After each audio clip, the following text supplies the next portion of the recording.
So, all right, we'll get started and we'll say welcome. And we have our monthly meetings, the third Thursday in every month, and they run from 6 till 7. And submit someone else. And the academic special interest group is really to make the link between practice and academia, because it can sometimes feel like SCIEM's a bit consultant orientated, and you know, the idea originally was to try to find out a bit more about what consultants want and what academics can do for consultants and how it works across. So we've had previous meetings on connecting practical ecology and research, authentic assessment, education for sustainability, integral ecology, and last month we had a really interesting presentation on good practice guidelines, where is the evidence? So here you can see the committee members. Patrick and I are both on the committee, but I think we're the only ones who are here who are on the committee. Although I haven't checked, so I might be. We do have vacancies on the committee, and we're always willing to consider other members. What we're going to be talking about tonight, discussing, is what students should expect from their programme and employers from recent graduates. And Bitsy, who is a third, sorry, I'm admitting people at the same time, it's a bit distracting. Bitsy is a third-year environmental science student at the University of Southampton, specialising in biodiversity and conservation. And she's, alongside her studies, she enjoys musical theatre and hockey, and she was selected to be the student contributor to the Quality Assurance Agency on the E3, which is what we call the environmental subjects revisions, as well as being part of the group who looked at education for sustainability guidelines, which I think came out in March. Did they, Bitsy? Yeah.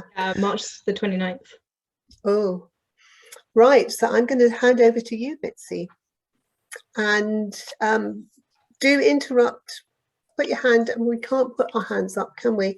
Put your questions in the Q&A or in the chat, and ask questions as we go along. Okay. Cool. Hello, everyone. Thank you for coming. Yeah, so I'm a third-year environmental science student at Southampton, and I kind of got involved in all of this in January, February of this year, when one of my lecturers, who was one of the main people that wrote and was one of the contributors to the advisory board for the SBS statement, he recommended me. Well, I wrote something and then they wanted to include it in the official document, so then they had to ask for my permission, and then I was like, oh, I'm actually quite interested in this, so, and now I'm here. Could you go to the next slide, please? I can't actually remember what it is. The first of the, thank you. Yeah, so what is the subject benchmark statement? I'm sure that you all have probably heard of them. They're just the expectation of what graduates are reasonably expected to know, be able to do, skills they should have by the end of their degree, whether that's a master's, BSc, well, it's just BSc in this case because it's the E3 ones. Yeah, so it involves academic standards in the specific subject areas, which for E3, that is earth sciences, environmental sciences, and environmental studies. And yeah, you might have some questions later. One of the main debates we kind of had was environmental sciences and environmental studies, what's the difference? That was one of the interesting discussions we had about whether we should change that for the finished statement. Yes, Next slide, please. I really do feel like I'm in a government meeting. So, please. Why is it being updated? Because things change all the time, and as recent as possible, because obviously, you know, sustainability is changing all the time. Education for sustainable development is quite heavily included in the sustainability section. Oh yeah, that says that there. Yeah, as Debbie just said, it came out. That was another thing that we worked on in March of this year. And then with the environmental bill that's coming out in November, and all of COP26, all of the new things that are coming out, obviously graduates and employers are now looking for different things and different skills. The importance of EDI is a huge, so that's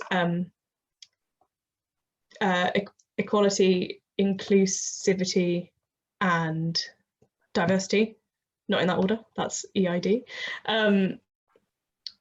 In higher education is obviously a huge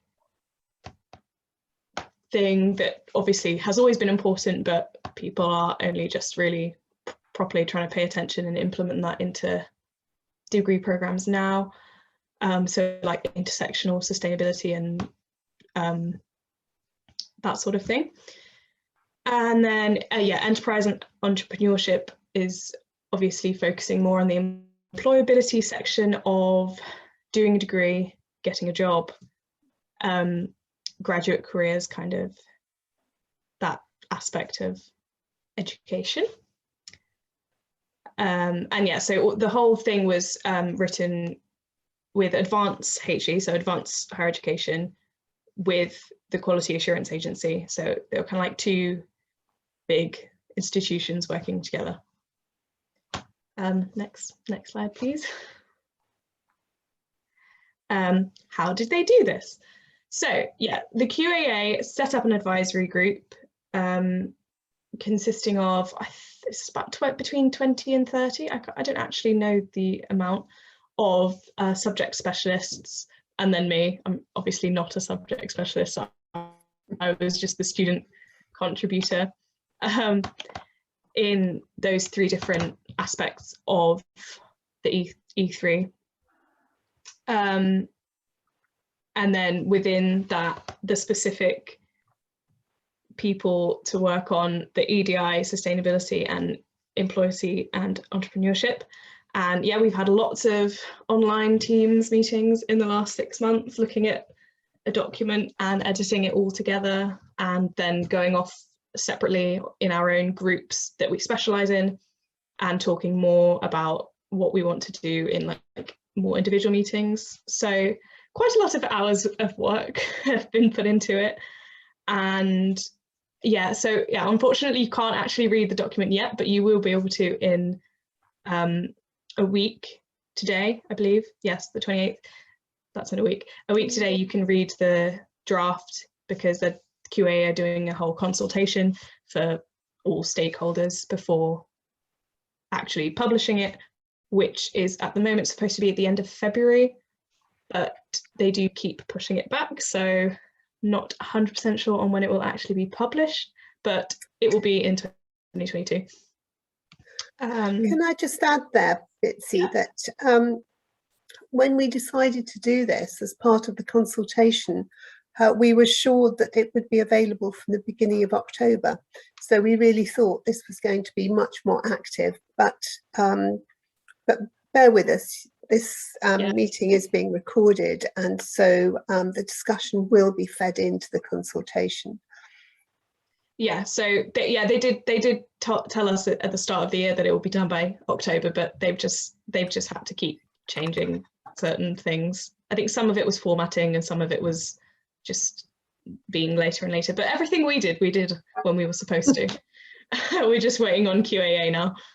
They're also revising a lot of them at once. I think geography. They're doing a huge job. It's not just our one. No. So let them off the hook a bit for that. Yeah. But it's, yes. Next slide, please. Yeah, so I'm just going to go through the 3 different aspects within the E3 disciplines. So yeah, equality, diversity and inclusivity, hugely important and big section of the SBS for E3. Including diverse groups, yeah, is absolutely essential for all learning communities. And I think it's really important as well that universities see this as an opportunity to increase diversity within their degree programs, not just within E3 subjects, because it's essential for sustainable development. You have to have everyone involved. But yeah, unfortunately, lots of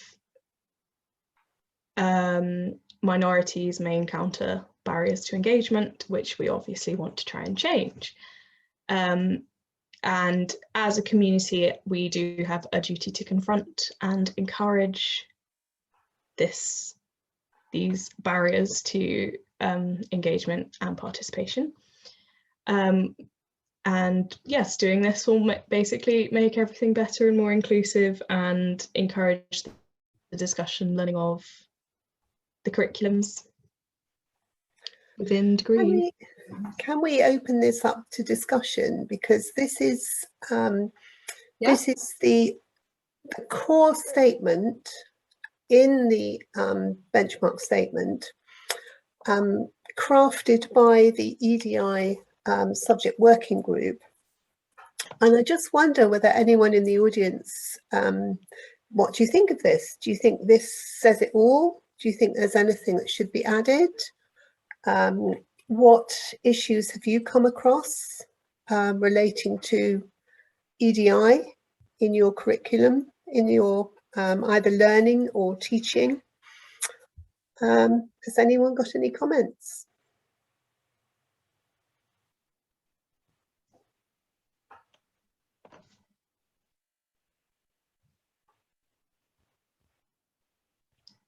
No one has any comments, or they're just typing still. I can't see the chat, so I don't know whether anyone's put anything in. Don't worry, if anything comes up, I'll read it to you. I don't know how fast people... Oh, okay. So we've got to be honest, Hawthorns, hello. To be honest, where I live is not very ethnically diverse, and we have no VMI on our course. But we have several LGBTI. Okay, well it's good that you have people including the LGBT community, but yeah, I'd add something else to that is that it's not exclusion, and diversity is not just about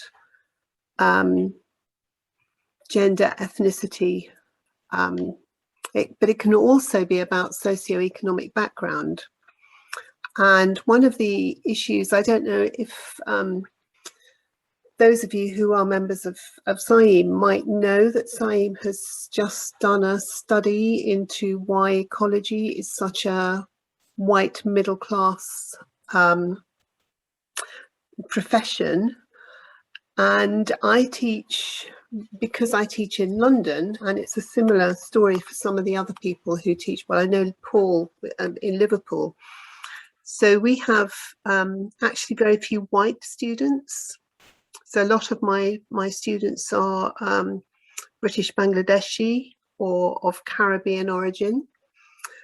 And because they live in London, they don't drive. They don't have a driving license. And when it comes to getting a job in ecology, that's kind of essential. Mm-hmm. And learning to drive is really quite expensive if you're on student loans and you're not, you haven't got parents supporting you. Does anyone think this might be a EDI issue? I definitely do. I think it's a huge issue. Is it an issue for students on your programme, do you think, Mitzi?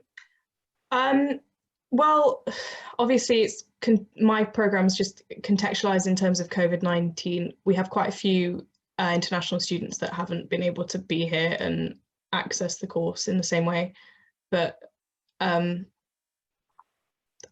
that's not necessarily anything to do with driving licenses, but it's I feel like within every institution you're going to have a different, depending on where it is in the country and what the course is, you're going to have an EDI issue that's specific to that place. So your example of you don't drive in London, you need to have a driving license for most ecology jobs.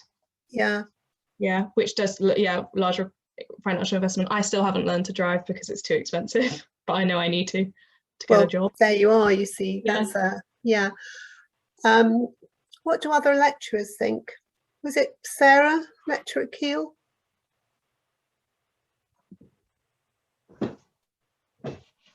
Hi, yes, sorry, I've been typing, but I'll go in. Oh, sort of EDI. just shout. The EDI issue we've been having, we're attempting to do hybrid delivery on campus. The idea that some sessions can be done through Teams, others can be delivered on campus, but the timetable didn't take into account that a student could have a team session for 2 hours and then straight after that into a lab for 2 hours. Now, the students who can afford to live on campus can be in their halls of residence rooms, do the team session, and then walk in to do the labs. And there's been a bit of a socioeconomic divide on this, because those students who are staying with their parents and commuting in are having real problems finding study space to do these online sessions. So the hybrid model doesn't work for all groups. No, it's an interesting one, that, isn't it? Last year I had obviously online, and I had students wanting to stay working online because it saved them the travel time. Yeah, that was an issue. It works when everything's online or when everything's on campus, but it's the mix between the two. And the students have really revolted against the online and have said, no, we want to come in. These are third year students whose year 1 and year 2 have been disrupted, and they're being quite, we want to have face-to-face where possible.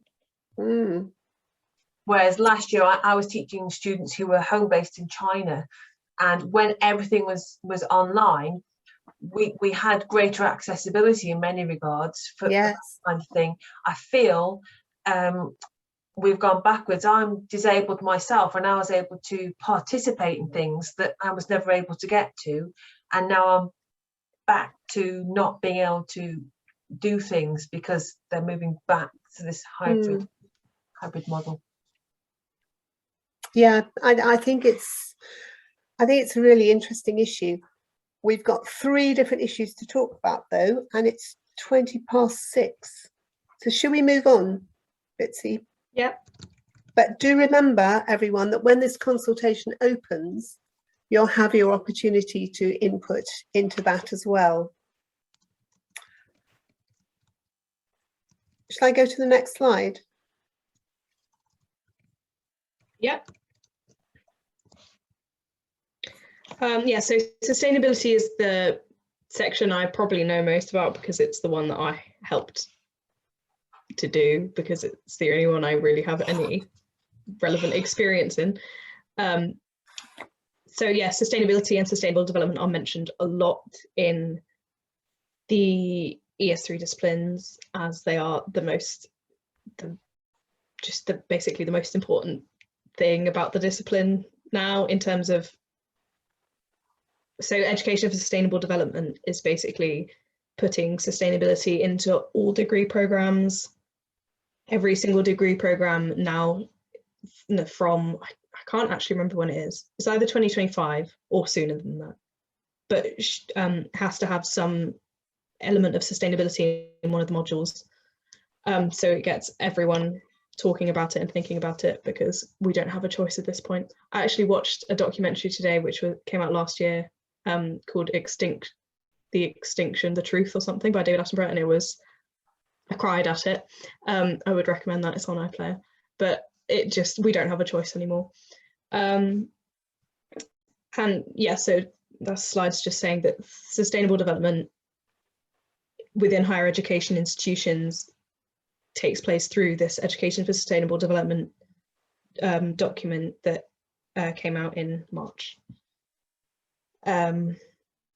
which just encourages sustainable development in all reaches of university life. Next. Has anyone read it? Yeah, has anyone read it? It's riveting. Probably not. I read it lots of times. And do people think that this statement says it all? Do you think anything should be added? Do you think anything's been left out?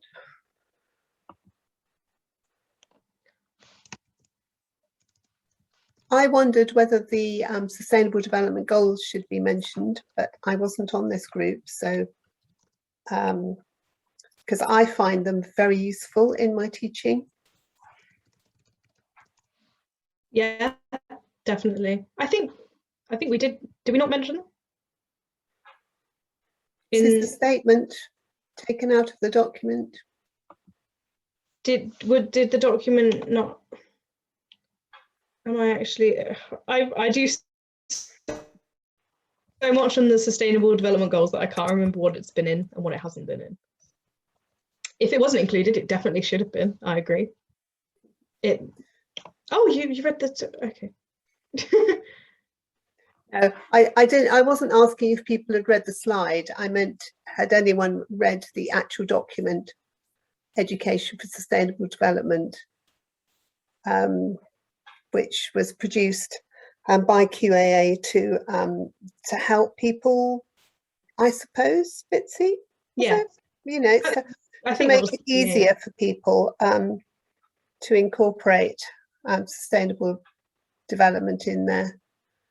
But obviously not.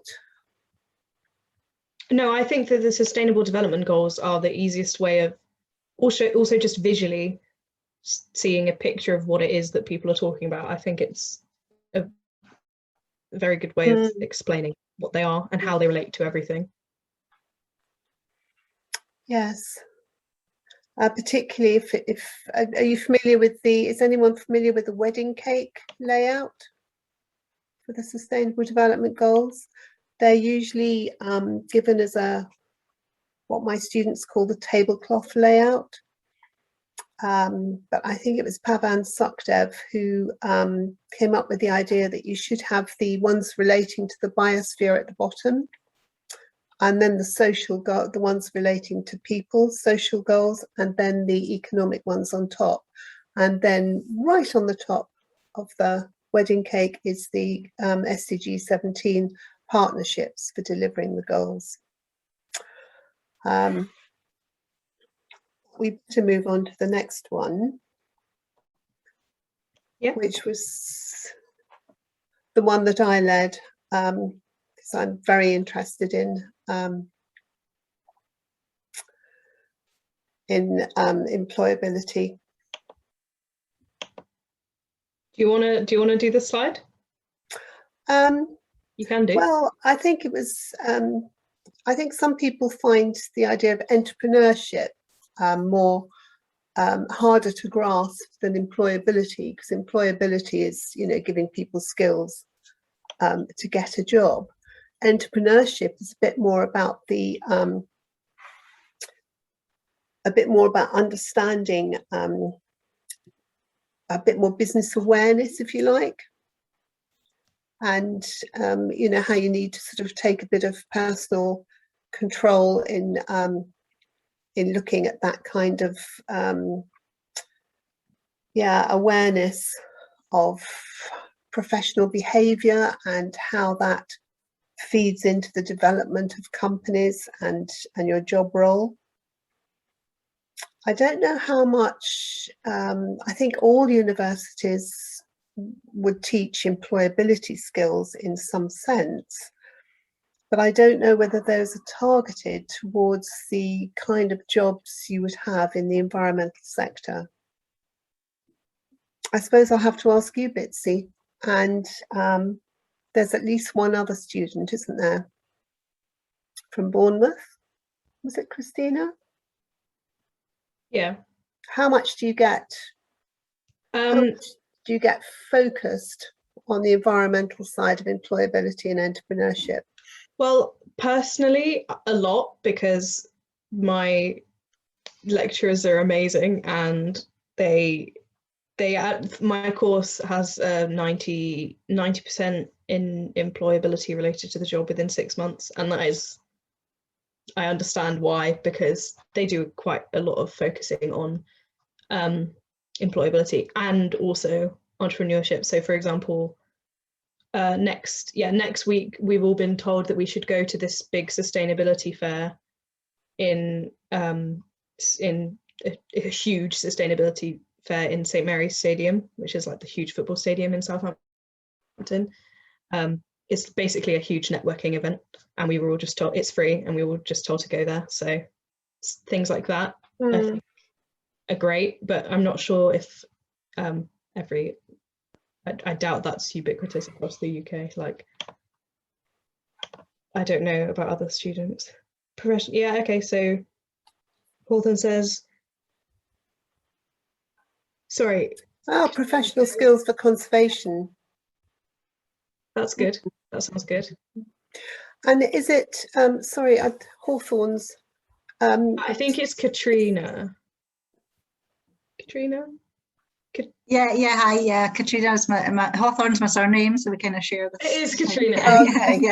Yeah, that's a really good module this year, and we are looking into what sort of jobs are available in the sector just now, and trying to match up what we need to develop that's not, extracurricular from our course, and trying to work on just all our employability sort of skills and make sure that we're ready for applying to stuff. I think that's excellent, and particularly if it's taught by people who actually work in the industry.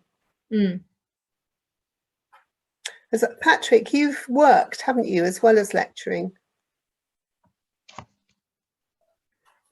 Yes, although still in a science role in a conservation charity, but I think we've certainly seen on our course.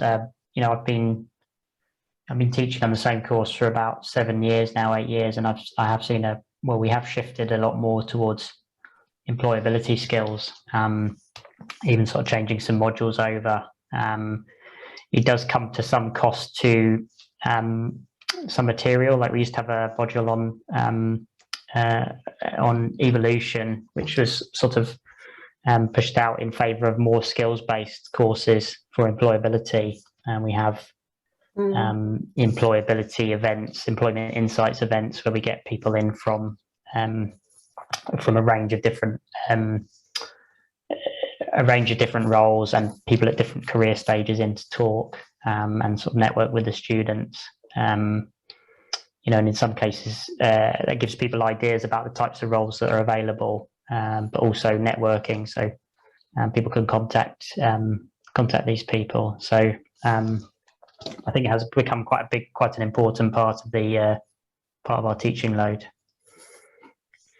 Yes, and that issue of if you start teaching something new, something else has got to go, is quite a challenge, isn't it?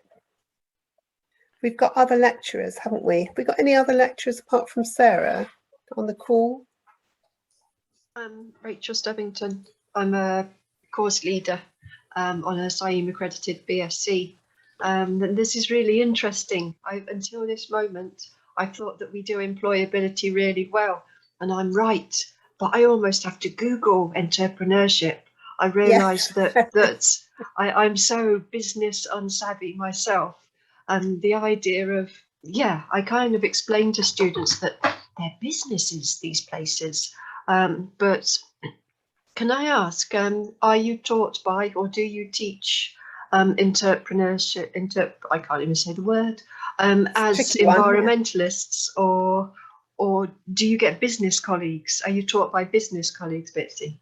I'm taught by, so there's a module in third year called the Sustainability Professional, where the Simon Kemp, the the guy I was telling you that helped write the statement, he gets loads of people, lots of them are actually graduates of Southampton Uni, of environmental science. He gets loads of people to come in and tell us all about their business and what they do, and like what they do on a day-to-day, what modules they took in order to get there.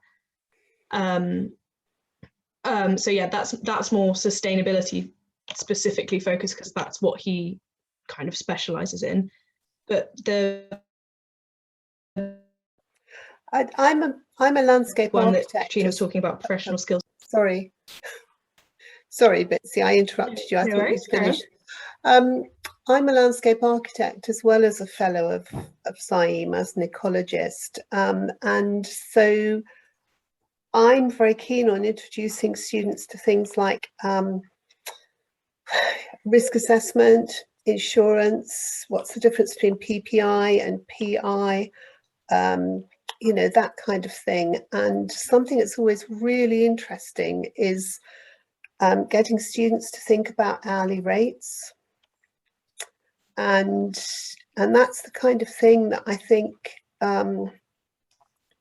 puts entrepreneurship into perspective a bit. And when we do interview training, I used to do it with a colleague who was in consultancy, and you know, the thing, if you ask students what they need to pass an interview, the one thing they always seem to forget is the fact that people need to like you. You know, you're all going to come out with firsts or 2 1s. You're all going to be sitting there with your, you know, your suits or your, you know, jackets on, looking nice and smart. But when it comes down to it, it's what people are looking for is not just your competency, but also whether you'll fit into the team and how you come across as a person. And I think, I don't know, Bitsy, Catriona and Christina, I mean, do you think about that when you're thinking about your future jobs and your prospects?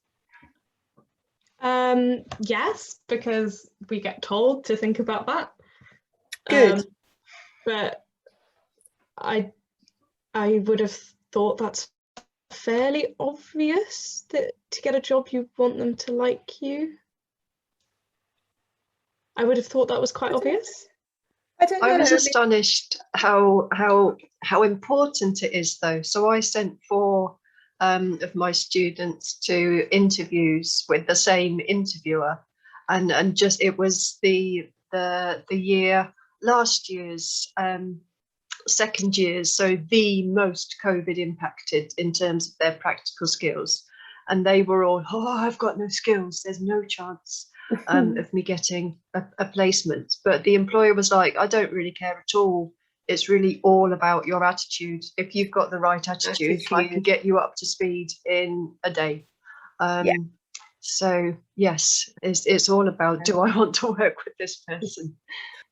And it's also sometimes very comforting when people have been rejected from an interview and they think they're not good enough. They think their skills are not good enough. And I always, you know, pick that apart and say, you know, it isn't all about the way you present yourself on paper, you know, what you did wrong or what you didn't do wrong. Yeah, so I think it can work the other way around as well. Debbie, I think this sort of interview skills can interact with the sort of inclusion we were talking about earlier, because we do an interview exercise on one of our undergraduate modules in 3rd year, which is equivalent of 2nd year for in English universities. And I do think that sometimes students who have come, maybe they're, you know, come maybe from more of a deprived background, often struggle in this interview situation to sell themselves and be confident about themselves, which I think is really important.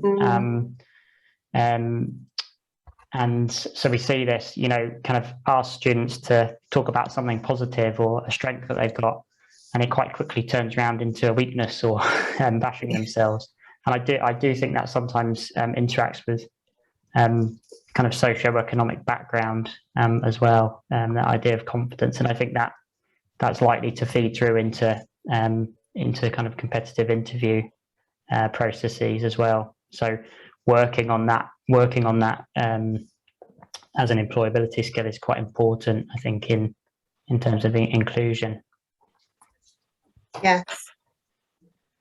And it's that thing of interviews always seem to go well if you can hit some kind of resonance with the interviewees.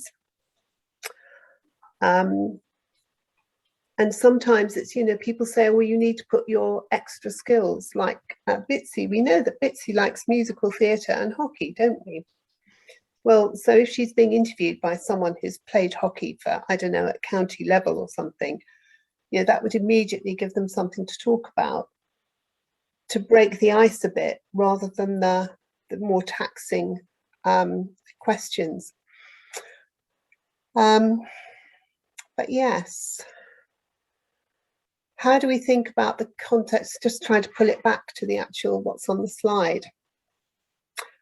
Employers will be looking for competence with the selection, application, interpretation of appropriate numerical, digital, qualitative and quantitative techniques, and the ability to understand the Earth system in 4 dimensions.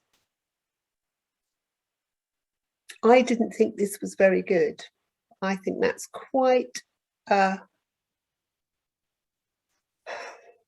it's kind of everything, isn't it? And it also sounds very, I'm looking at that as a researcher and thinking that that sounds quite intense and research focused, and but equally I wouldn't be surprised if 10 different people interpret it in their own 10 different ways.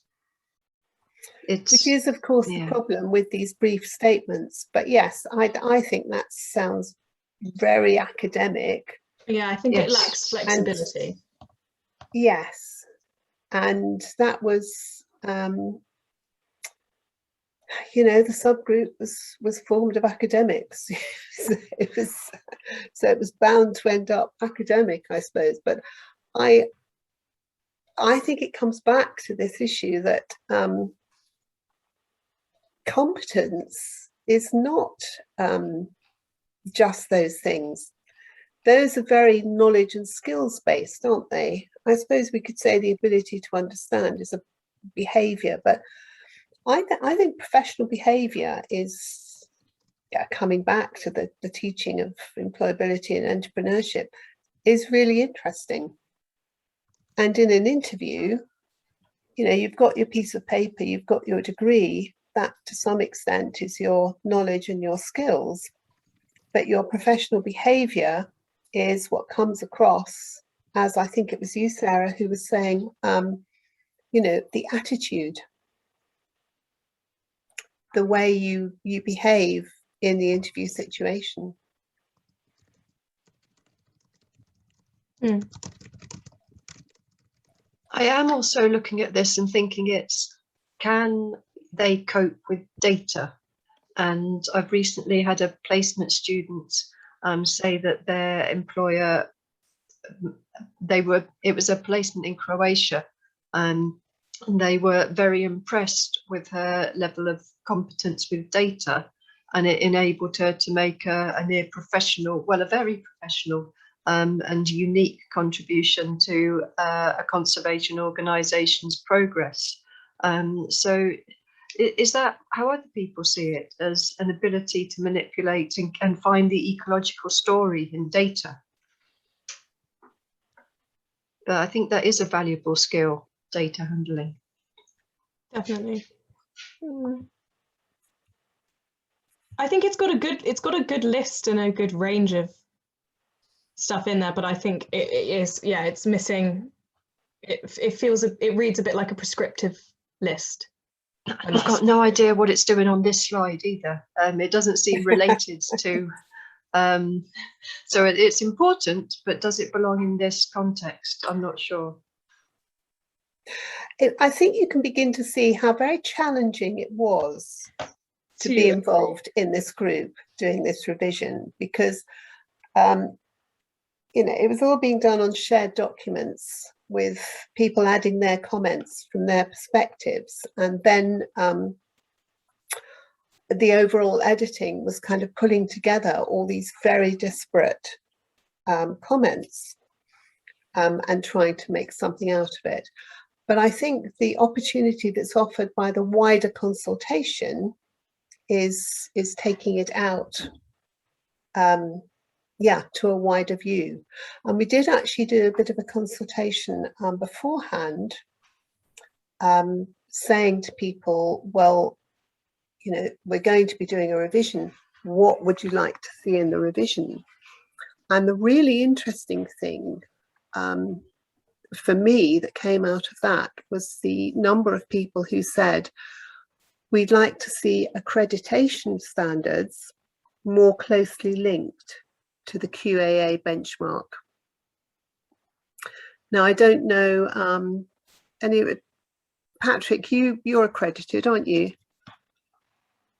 Yes, that's right. Yeah, I'm not anymore, just because, well, we just didn't renew it.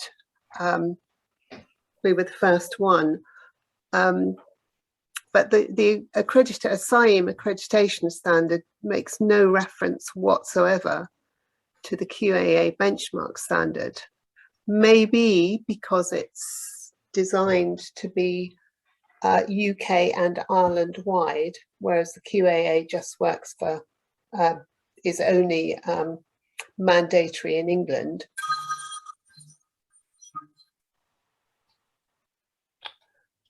Sorry, that's my phone.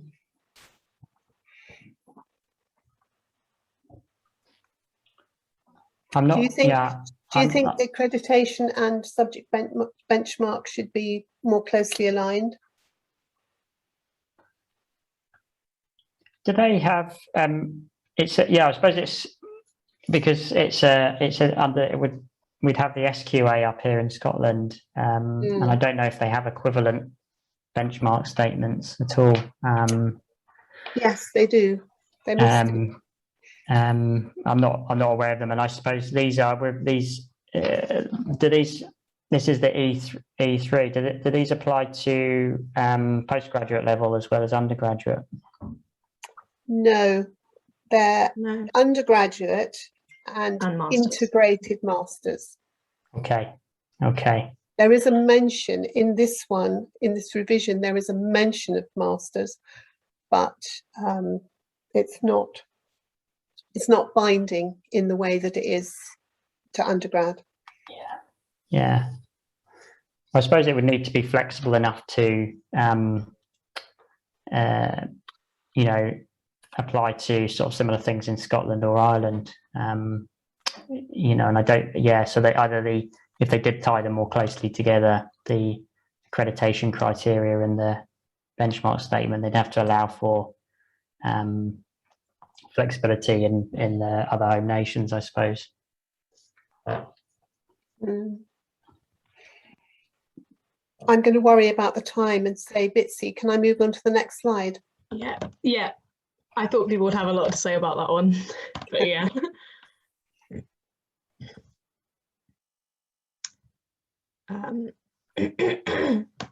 Oh yeah, this was interesting.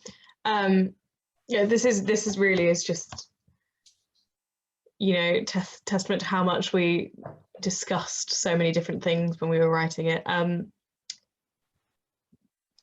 So fieldwork is obviously very important for employability. That's something we haven't actually mentioned yet, but it runs into issues with sustainability, like overseas fieldwork, for example. How are you getting there? What are you doing there? Do you have to go there? Just thinking about how relevant is your overseas fieldwork to your employability? Yeah, exactly. Yes, most fieldwork can be done in the UK. It's a pretty varied environment. But then, of course, you do want to give people the option. You can get a job abroad and work abroad. So with everything, I think, that we spoke about in here, you've got valid opinions on both sides. Yeah, what about the diversity? Exactly. So diversity and inclusivity issues, is everyone in a position to be able to pay for that or not? And if not, is the university doing something to support the students with less money? Are they making it just as an attractive of an option? Yeah, that's very true. And then of course we're in a position that lots of people, not necessarily on my course, but on geography courses, it was advertised, you do this field trip in second year. And obviously that didn't happen because COVID. So then we've had lots of students being like, I only came here because of this field trip, and now you haven't even given me that, when they're included in the degree. That's what I'm referring to. So then there's issues there as well. But yeah, definitely study tours in Scotland. I've had a lot of Muslim students, and fieldwork is an issue, and overnight accommodation, providing food, ensuring that people's food habits can be catered for. And in fact, the last residential field trips I ran were entirely vegan, because it took less effort for me to just make everything vegan. That's great though. Yeah, absolutely. It's great on the sustainability grounds, but you know, just purely availability of halal, availability of washing facilities at prayer times, the availability of you know, I as a female first aider would have difficulties if I had male students having an accident or something. They may not want to be touched by a woman, and equally the other way around, female students and male first aiders. So I think there's not just the money issue associated with field trips, there's also the accessibility from that point of view. And I've also had students who's living at home with their parents, whose parents didn't want them going away with you know, a mixed group of students, and felt, you know, chaperoning was an issue. So I think there are you know, there's a whole raft of issues that perhaps, Bitsy, you said that your course was mostly UK, white UK. So I'd say probably maybe 50-60% white UK, and then the rest are international, all from various different places in Asia, other than one student from Mauritius, which is a bit rogue. But then, of course, so I know the second and first years as well, and there's actually, interestingly, quite a few more Black students, and just people from other places. I don't specifically know where they're all from. I haven't asked them, but different to my year, which I suppose it's going to be different every year. And then geography, which is a bigger course in my university, is more diverse again. But then if you compare it to the diversity in basically any London uni on any course, then it's nothing. Yeah, I mean, we have the white in the minority, which I think it's a Russell Group uni issue in general. Just yes. And I had one class where the only white was actually Eastern European. So yeah.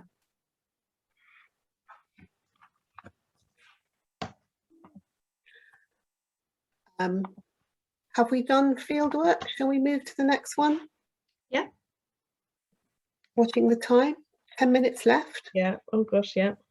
Oh, yeah, this was one of this is what I said earlier. There was a whole discussion as to whether we should have it as E3 or E2, because there was a huge discussion on what was the difference between environmental science and environmental studies. And I've still got no idea. I think the main difference is just about the data management and the skills that if you're on an accredited environmental science degree, the skills are slightly different and the jobs you would end up with are slightly different. Environmental studies seems to be more ecology based, kind of conservation, and environmental science seems to be a bit more sciencey in terms of. Is that according to the benchmark there, Bitsy? Because Keele, environmental studies, is more a social science subject with sort of political international relations. Or planning. I don't think I can't remember what ended up actually being in the actual statement. Read it in a week and yes. let me know. But I know that the things I just said, that was one of the discussions and one of the conclusions that people came to, but then I'm not sure what actually made it into the statement ready for consultation. I think the issue was that in the previous version, they were two separate sections, but when you looked at it, there was a lot of the same material in each of the two sections. So whereas the section on earth science was distinctly different, there was a large amount of overlap between environmental science and environmental studies. And when it came down to it, they merge. There's a very grey area. And in some environmental science degrees, you could do options which took you sort of over into the social sciences side. And in some environmental studies, you could do, statistics or ecological modelling. So it's hard to have a hard line between them. And I think that was the line that was taken. The idea was that the unique characteristics of each would be separated, but then there would be a large section which would be likely to be in both. Is that clear? That's a bit muddled, isn't it? Hopefully it was a contentious issue. Yes, and no clear result. And of course, not all, then you have the degrees like ecology and conservation. Where's that? What does that fit into? And because a lot of conservation is socioeconomics, so it's kind of. If there's the biology benchmark statement, which is incorporating ecology, so some would be going through that. Yes, and some of the geography, some of the earth science material would be in the geography one. So it's all a bit of a muddle really, but it's trying to make clear statements where possible. I've forgotten what the next one is. Right. I think this is the next one is the last one, which is saying, which is a good thing because it's 6 minutes too. This is, sorry, I've gone ahead.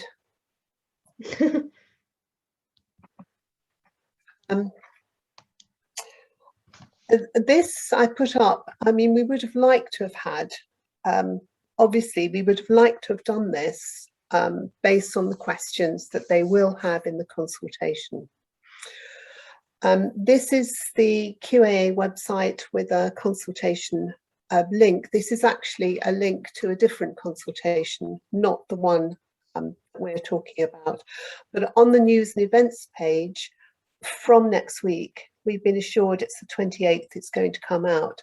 then this consultation will be live and you can see the document and see the questions being asked. Does anyone have any other points to make, questions to ask?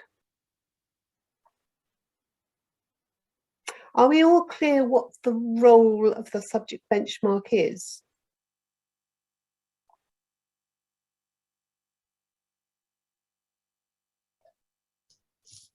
I'm not really, Debbie. If you could, I don't. Is it? I don't. No, I yeah. do think it's. I think it's an interesting question. Is it a is it a sort of curriculum, or is it just something that you use to, match against as far as possible? To what degree is it? I'd say it's kind of a curriculum, but in a broader sense. I read it when we finished the draft, like about a month ago, and I said, I really wish I read that at the start of my degree, before the start of my degree, because lots of people, when they start a degree, don't really know explicitly, obviously they've chosen that degree at that specific uni, but they don't explicitly know what they're actually going to do and what they're actually expected to learn by the end of the degree. So I found it really I know I would have found it really helpful if I read that before doing this degree.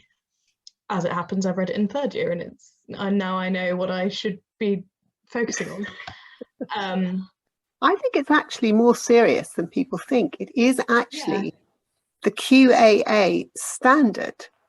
So it would actually be an issue if courses were running which didn't comply with the standard.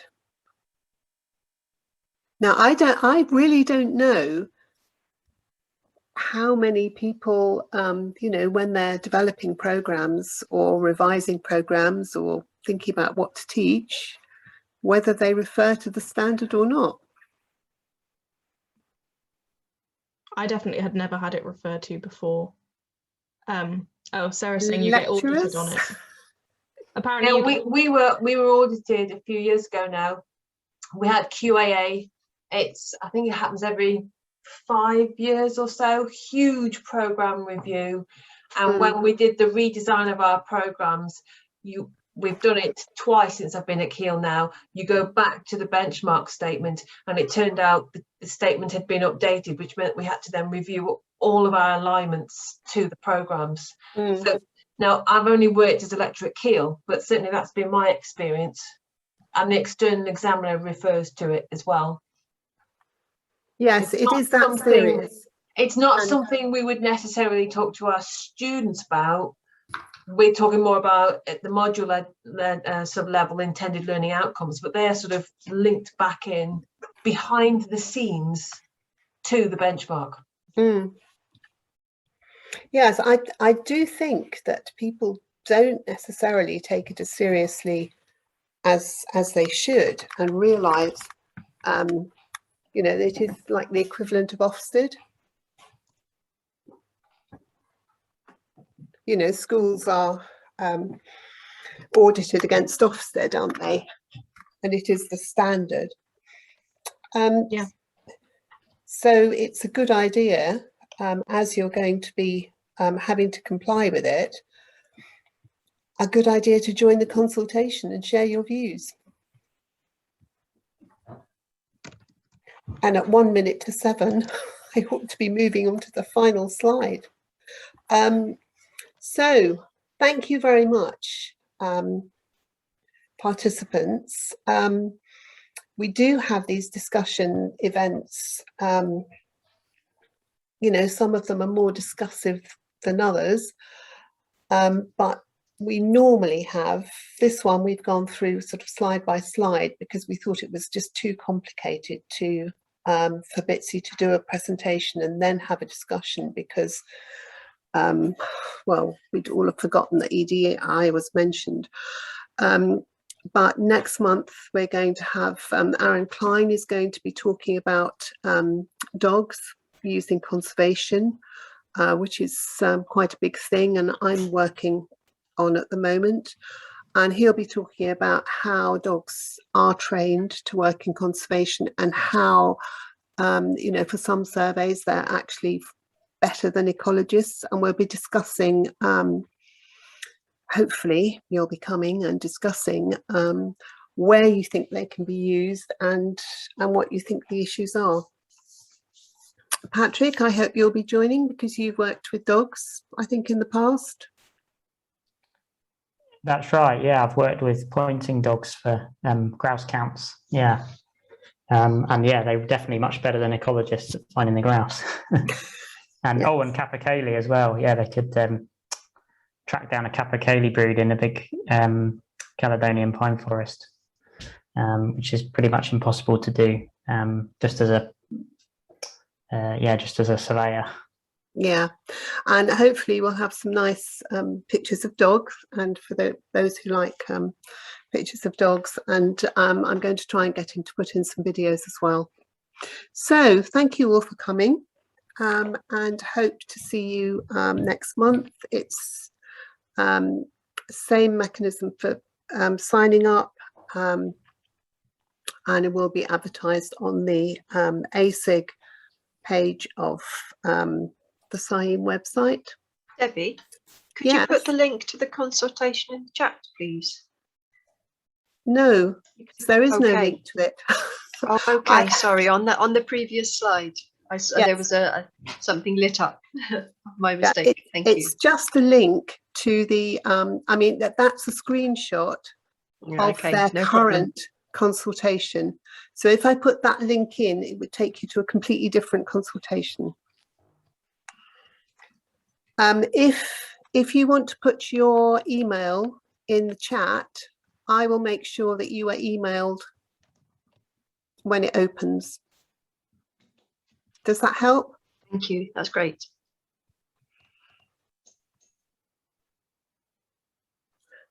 And this is how you sign up on the SIEM website.